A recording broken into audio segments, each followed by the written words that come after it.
Welcome, dear friends, to a heartwarming tale of unexpected miracles, lost connections, and the power of a child's innocence to rewrite the story of a lifetime. Enjoy the story.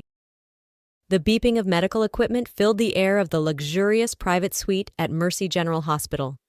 It was a room that screamed wealth and privilege, from the state-of-the-art medical devices to the plush furnishings that wouldn't have looked out of place in a five-star hotel. But for Leonard Bennett, the man lying in the hospital bed, it might as well have been a prison cell.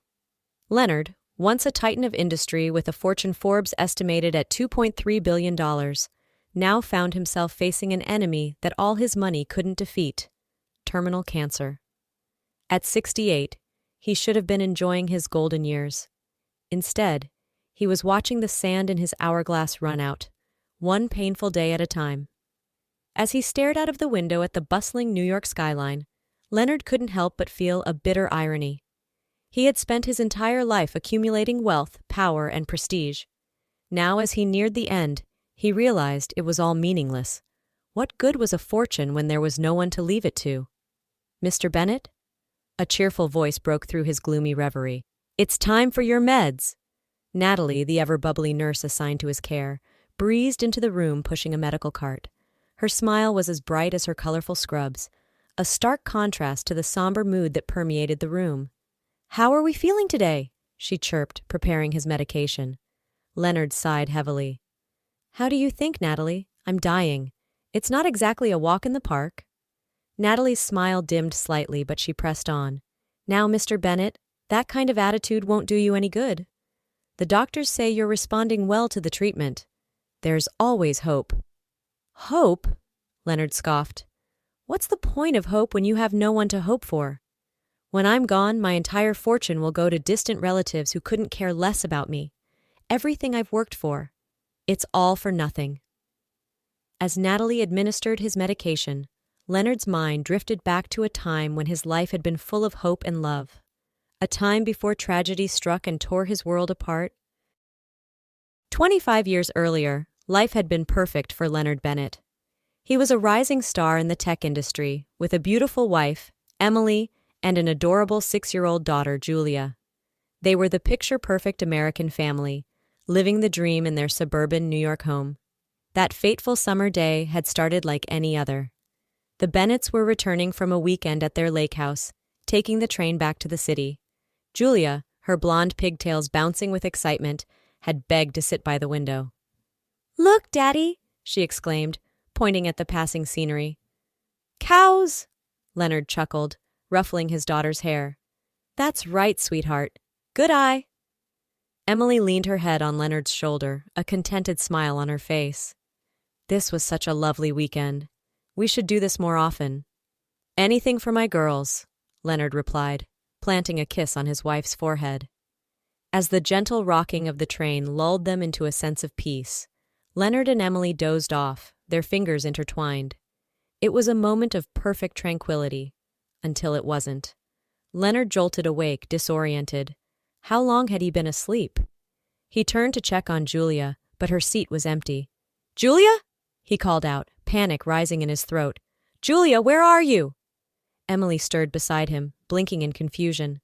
"Len, what's wrong?" "Julia's gone." Leonard was on his feet now, frantically scanning the train car. "Julia!" What followed was a nightmare that would haunt Leonard for years to come. The train was stopped and searched. Police were called. Missing person reports were filed. But Julia had vanished without a trace, as if she had simply ceased to exist. Days turned into weeks, weeks into months, and months into years. The Bennetts' perfect life crumbled under the weight of their loss. Emily retreated into a world of depression and anxiety, while Leonard threw himself into his work with a fervor that bordered on obsession. "We have to keep looking," Emily would plead, her eyes wild with desperation. "She's out there somewhere. I can feel it." But as time wore on, even Emily's hope began to fade. 10 years after Julia's disappearance, Emily succumbed to her grief, leaving Leonard truly alone. Now, as he lay in his hospital bed, Leonard couldn't help but wonder, had it all been for nothing? Had he wasted his life chasing success and wealth when all that really mattered had been taken from him that day on the train? Little did he know, fate had one more surprise in store for Leonard Bennett, and it was about to walk through his hospital room door. The night was still, broken only by the soft hum of medical equipment and the occasional squeak of nurses' shoes in the hallway. Leonard tossed and turned, his sleep fitful and plagued by dreams of the past.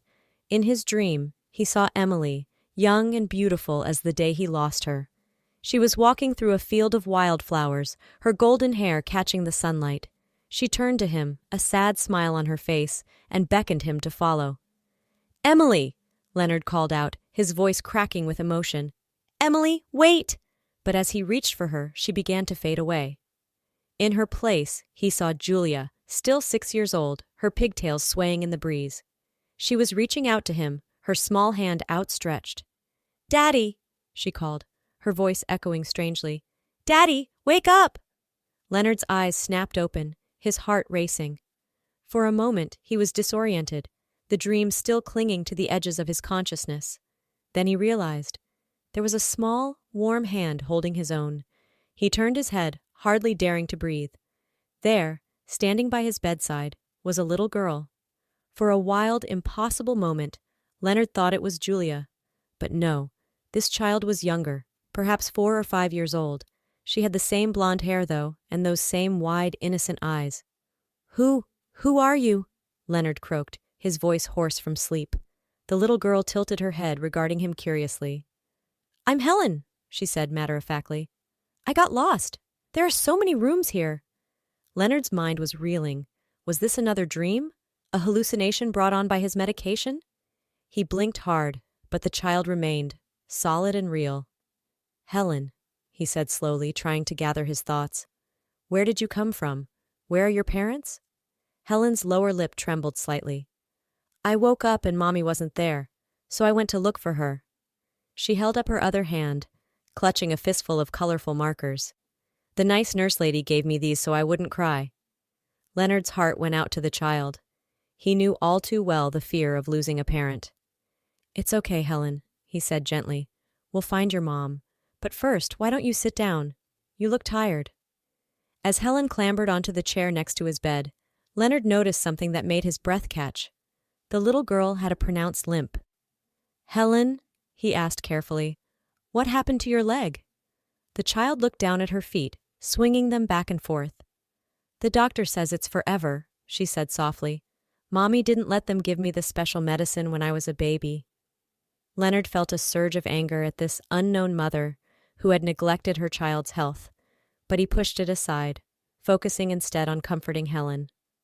"I'm sorry to hear that," he said. "But you know what? I bet you're very brave. Are those markers for drawing? Do you like to draw?" Helen's face lit up. "Oh yes, I love drawing, but I can only draw Mommy. That's all I know how to do." An idea struck Leonard. "Why don't you draw your mom for me? I'd love to see your art." As Helen set to work, her tongue poking out in concentration, Leonard watched in fascination. There was something about this child that tugged at his heartstrings, awakening feelings he thought had died along with his hopes of fatherhood. Little did he know, Helen's simple drawing was about to turn his world upside down. Helen's small hand moved across the paper with surprising dexterity for a child her age. Leonard watched, mesmerized, as a figure began to take shape. It was crude, as all children's drawings are, but there was a certain charm to it. "There!" Helen exclaimed triumphantly, holding up her masterpiece. "That's my Mommy!" Leonard took the drawing, a polite smile on his face, but as he looked closer, that smile froze, then slowly faded into an expression of shock. The woman in the picture had wild yellow hair and exaggerated features, typical of a child's perception. But what caught Leonard's eye, what made his heart stop for a moment, was the necklace around the figure's neck. It was a 4-leaf clover pendant, drawn with painstaking detail. Leonard's hands began to shake. He knew that necklace. He had given it to Emily on their first anniversary, a family heirloom passed down through generations. Emily had later given it to Julia, telling her it was a good luck charm that would always keep her safe. "Helen," Leonard said, his voice barely above a whisper, "where did your Mommy get this necklace?" The little girl shrugged. She always had it. She says it's special and keeps us safe. Leonard's mind was racing. It couldn't be, could it? After all these years, was it possible? "Nurse!" he called out, his voice cracking with urgency. "Nurse!" Natalie rushed in, alarmed by the panic in his voice. "Mr. Bennett, what's wrong?" Leonard thrust the drawing at her. "You need to find this woman, the mother of this child. It's urgent." Natalie looked bewildered. "Mr. Bennett, I don't understand. How am I supposed to—" "Please," Leonard interrupted, his eyes pleading. "It's a matter of life and death. My life, my family. Please, just find her." As Natalie led a reluctant Helen out of the room, promising to find her mother, Leonard fell back against his pillows, his heart pounding. For the first time in years, he felt something he had long thought impossible. Hope. Could it be that his Julia was alive? That she had a daughter of her own? The question swirled in his mind, along with a desperate prayer. "Please, let it be true. Let me have this one miracle." As dawn broke over the New York skyline, Leonard Bennett, the man who had everything except hope, found himself clinging to the possibility of a second chance at family. And all because of a child's simple drawing. The morning sun streamed through the windows of Leonard's hospital room, casting a warm glow over the tense scene within. Leonard sat propped up in bed, his eyes fixed on the door, barely breathing. Natalie stood nearby, concern etched on her face. "Mr. Bennett," she said gently, "maybe you should try to rest. This excitement isn't good for your—" She was cut off by the sound of approaching footsteps. Leonard's grip on his blanket tightened, his knuckles turning white. The door opened slowly, revealing a young woman with long blonde hair. She was holding Helen's hand, looking uncertain and a bit frightened. But it was the necklace around her neck that made Leonard's heart leap. A silver four-leaf clover, exactly as he remembered it. "Julia?" he whispered, hardly daring to believe it. The woman's eyes widened in recognition. "Dad?" she breathed. For a moment, time stood still. Then, with a choked sob, Julia rushed forward, throwing her arms around Leonard. He held her tightly, tears streaming down his face. "My baby girl," he murmured, stroking her hair. "My Julia, you're alive. You're really alive." Helen watched the scene with wide eyes. "Mommy," she said uncertainly, "is this my grandpa?" Julia pulled back, wiping her eyes. "Yes, sweetie. This is your grandfather, the one I told you about." Leonard couldn't take his eyes off his daughter. She was a woman now, with lines of hardship etched on her face, but he could still see the little girl he had lost so long ago. "Julia," he said, his voice thick with emotion, "what happened? Where have you been all these years?" Julia took a deep breath, sitting on the edge of the bed. "It's a long story, Dad, and not a happy one." As Helen climbed onto the bed, curling up next to her newly found grandfather, Julia began her tale. She spoke of being lured away by street musicians on the train, of being sold to a religious cult, and how she had escaped, of years of hardship and struggle. Leonard listened, his heart breaking with every word. "Oh, my dear girl," he said when she finished.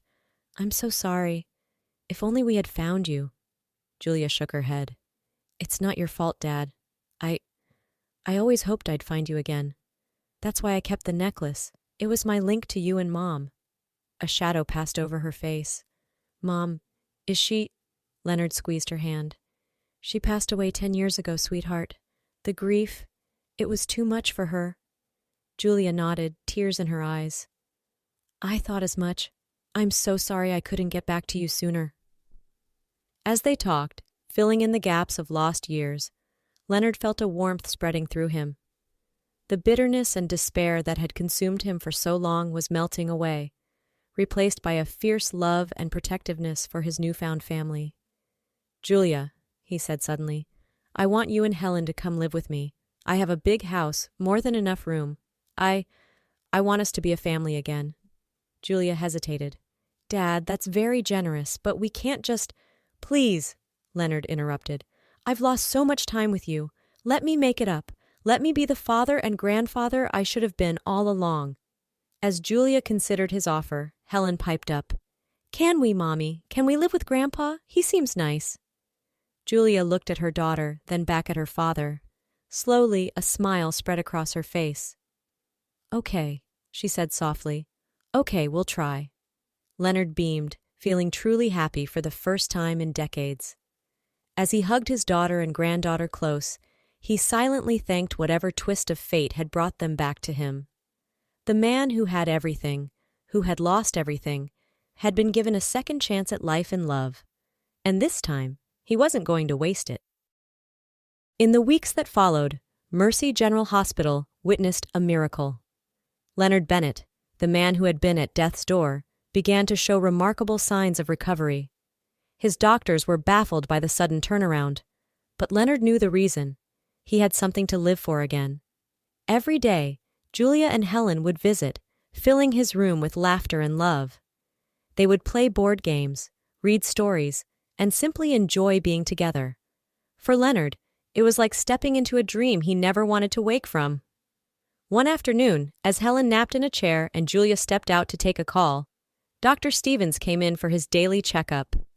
"Well, Mr. Bennett," he said, reviewing the latest test results, "I have to say, I'm amazed by your progress. Your numbers are improving across the board." Leonard smiled. "What can I say, Doc? I've got the best medicine in the world right here." He nodded towards Helen. Dr. Stevens followed his gaze, his expression softening. "Yes, family can be a powerful motivator. But Mr. Bennett, I do need to discuss Helen's condition with you." Leonard's smile faded. "What about it? Is there something wrong?" The doctor sighed. "Her limp. It's the result of untreated polio. It's rare in this day and age, but not unheard of in communities that reject modern medicine. The good news is, with proper treatment and physical therapy, we can significantly improve her condition." Leonard's jaw clenched. The thought of his granddaughter suffering because of the negligence of the cult that had stolen his daughter filled him with rage. But he pushed it aside, focusing on the future. "Whatever it takes, doctor. I want the best treatment for Helen, no matter the cost." Dr. Stevens nodded. "I thought you might say that. I've taken the liberty of contacting a specialist in pediatric orthopedics. She's the best in the country, and she's willing to take on Helen's case." As they discussed the details of Helen's treatment plan, Julia returned to the room. Seeing the serious expressions on their faces, she froze. "What's wrong? Is everything okay with Dad?" Leonard reached out to take her hand. "Everything's fine with me, sweetheart. We were just talking about Helen's treatment options." Over the next hour, Dr. Stevens explained the situation to Julia. Leonard watched as a myriad of emotions played across his daughter's face: guilt, fear, hope, and finally determination. "We'll do it," Julia said firmly. "Whatever Helen needs. I can't change the past, but I can make sure she has the best future possible." Leonard squeezed her hand. "We'll do it together, Julia. You're not alone anymore." As Dr. Stevens left to make the necessary arrangements, Leonard turned to his daughter. "Julia, there's something else we need to discuss. I want to change my will." Julia's eyes widened. "Dad, no, we don't need—" "Listen to me," Leonard interrupted gently. "Everything I have, everything I've worked for, it means nothing without family to share it with. I want to make sure you and Helen are taken care of, no matter what happens." Tears welled up in Julia's eyes. "Oh, Dad," she whispered, leaning in to hug him. As they embraced, Leonard felt a peace he hadn't known in years. He had spent so long believing he had nothing to live for. Now, he had everything to live for, and he was determined to make the most of every moment. 3 months later, Leonard stood on the front porch of his sprawling Long Island estate, watching as a moving truck pulled up the driveway. Julia and Helen stood beside him, their faces a mix of excitement and nervousness.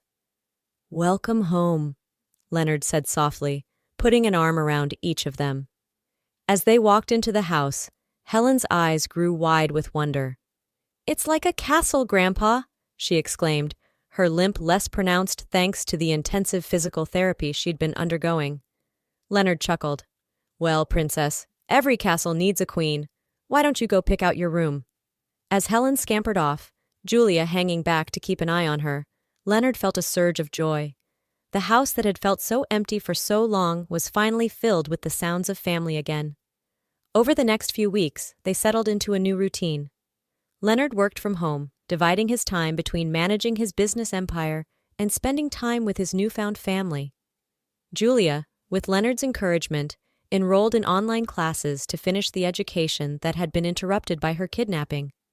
And Helen, between her therapy sessions and doctor's appointments, filled the house with laughter and crayon drawings. One evening, as they sat on the patio watching the sunset, Julia turned to her father. "Dad," she said hesitantly, "I've been thinking. I want to do something to help other kids like me, kids who were taken or who grew up in cults. There must be so many of them out there, lost and scared like I was." Leonard nodded thoughtfully. "That's a wonderful idea, sweetheart. What did you have in mind?" "I'm not sure yet," Julia admitted.